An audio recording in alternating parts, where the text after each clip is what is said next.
बहुत समय पहले की बात है। एक घना जंगल था जहां एक खूंखार शेर राज करता था। लेकिन यह शेर बहुत ही निर्दयी था। हर दिन वो जंगल के किसी भी जानवर को पकड़कर मार देता और खा जाता। जंगल के सारे जानवर डर के मारे कांपने लगे।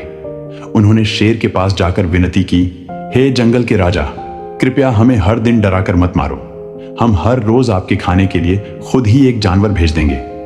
शेर ने सोचा, वाह, इससे मुझे खुद मेहनत नहीं करनी पड़ेगी, और वो मान गया।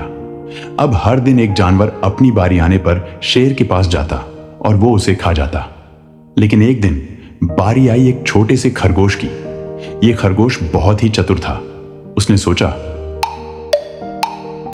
अगर मैं भी यूं ही चला गया तो मर जाऊंगा, लेकिन अगर अपनी अक्ल लगाऊं तो शायद मैं इस शेर को हरा सकूं। उसने एक योजना बनाई। वो जानबूझकर देर से शेर के पास पहुंचा। शेर ने कहा, क्यों रे, तू इतनी देर से क्यों आया?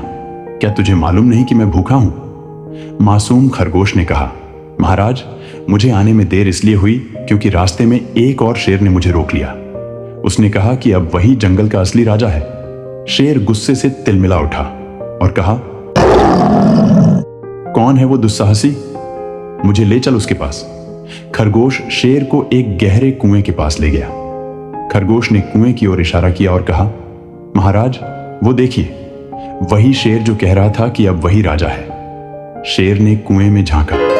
उसने अपनी ही परछाई को देखा, लेकिन उसे लगा कि कुएं के अंदर वास्तव में कोई और शेर है।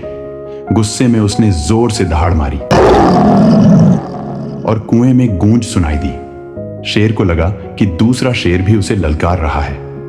गुस्से में शेर कुएं में कूद पड़ा और डूबकर मर गया। खरगोश खुशी खुशी जंगल में लौट आया और सब जानवरों को यह खुशखबरी सुनाई। अब जंगल के सभी जानवर आजाद थे।